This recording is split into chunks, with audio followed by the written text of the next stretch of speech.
नमस्कार YouTube family, पुन्हा एकदा नवीन व्हिडिओमध्ये सगळ्यांचं स्वागत आहे. तर बघा, संक्रांतीच्या दिवशीचा हा व्हिडिओ आहे संक्रांतीचा.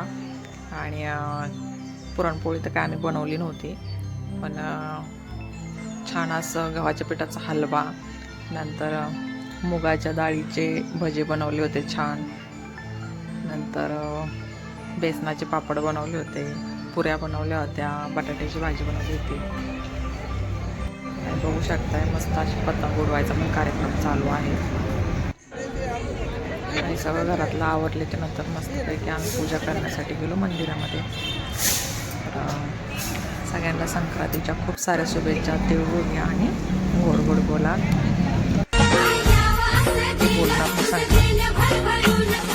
मस्त असं देवीची पूजा पण केली. आणि सुगड पूजा या दिवशी केली जाते संक्रांतीच्या दिवशी. आणि नवरीचा वौसा पण असतो. नवीन लग्न झालेल्या मुली नवरी जे असतात ते हळदी कुंकू करतात. सुगडात गहू, उसाचे तुकडे, बोर, हळद, कापूर, फुले, तीळ, तांदूळ असं भरून देवाला अर्पण करतात आणि सुवासिनींना देतात. हा वौसा किंवा ओवा देण्याची प्रथाच आहे संक्रांतीच्या दिवशी. आणि काय म्हणजे संक्रांतीच्या दिवशी पवित्र नद्यांमध्ये स्नान करणे पण आणि दानधर्म करणे पण शुभ मानले जाते. सूर्याला जल अर्पण केल्याने पण भाग्य उजळते अशी श्रद्धा आहे.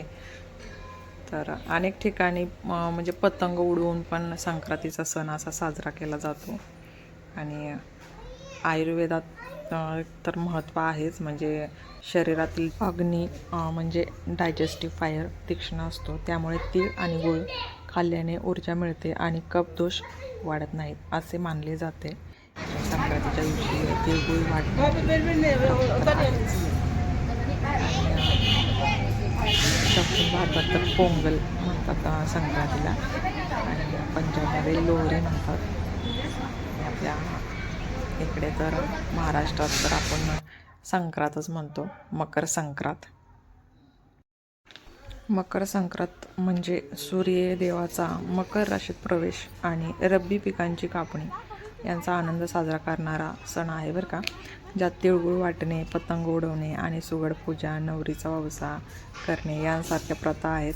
या दिवशी स्नान, दान आणि सूर्याला अर्घ्य देणे शुभ मानले जाते. तसेच महाभारतातील भीष्माचार्यांच्या कथेमुळे पितरांच्या शांतीसाठी तीळ अर्पण करण्याची परंपरा पण आहे बरं का. मंदिरात जाऊन मस्त पूजा करून बायका एकमेकांना तिळगुळ देतात, मस्तपैकी वाण देतात आणि ओवसा देतात एकमेकांना. आणि अशा प्रकारे मकर संक्रांत साजरा केले जाते.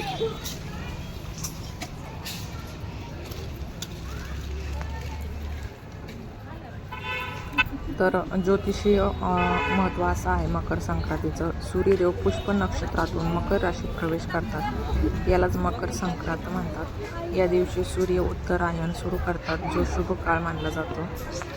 बघू शकता आमची एकदम मस्त अशी चालूच आहे वाण द्यायची हे.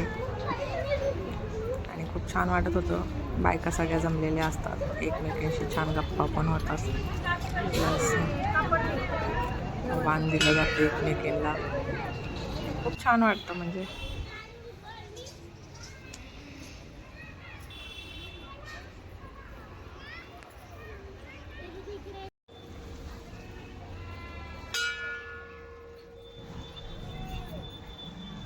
आणि शेतकरीसुद्धा म्हणजे त्यांचं पण महत्त्व आहेच, कारण की रब्बी पिकांची कापणी सुरू होते, नवीन धान्य घरात येते आणि निसर्गाचे आभार मानले जातात संक्रांतीच्या दिवशी. आणि ज्या भाज्या असतात किंवा सगळे जे असतं नवीन जे पीक आलेलं ते पूजेसाठी घेऊन येतात सगळ्या बायका. आणि छान पद्धतीने असं साजरा केला जातो मकर संक्रांत. महाराष्ट्रात तर अशाच पद्धतीने साजरं केलं जातं. तर बघू शकताय तुम्ही व्हिडिओमध्ये. आणि पौराणिक कथा पण आहे. भीष्म पितामह यांनी देहत्याग करण्यासाठी उत्तरायणाची वाट पाहिली होती, म्हणून या दिवशी जलांजली देण्याची प्रथा आहे. संक्रांतीच्या दिवशी संकासूर राक्षसाचा वध झाल्याची कथाही आहे. तर भरपूर काही ना काही महत्त्व असतं प्रत्येक सणाच्या मागे, आणि ते आपण पण जाणून घेतलं पाहिजे. आपल्या मुलांना पण त्याची माहिती दिली पाहिजे आणि खूप छान वाटतं. आणि प्रत्येक सण हे साजरा केलेच पाहिजेत आपले.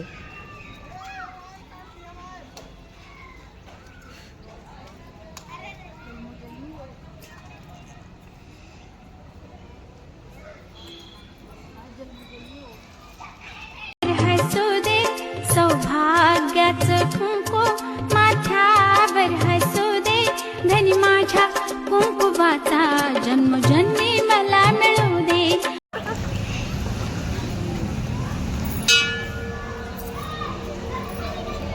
कुंकवाच्या डब्या वाटते सगळ्यांना तिकडे बसलेले त्यांना देऊन टाक ना. हळद लावून पुढे आणि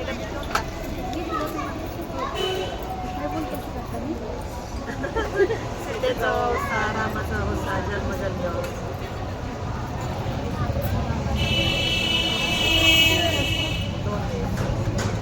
माहितीच आहे ना.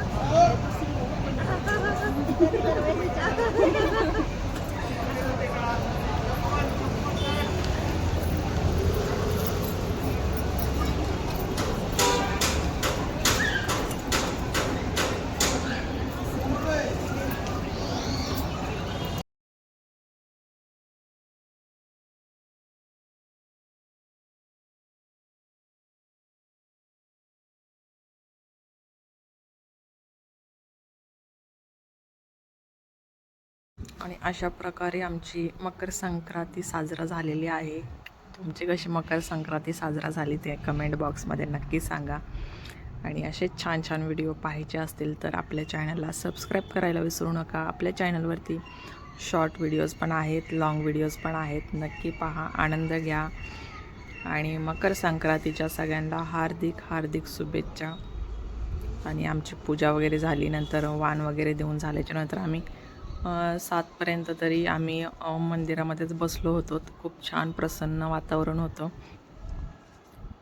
आणि खरंच खूप मस्त वाटत होतं. त्याच्यानंतर आम्ही घरी गेलो.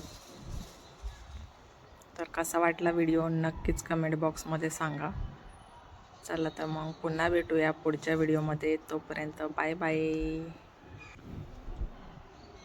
तुळजा भवानीच्या नावानं उद उद.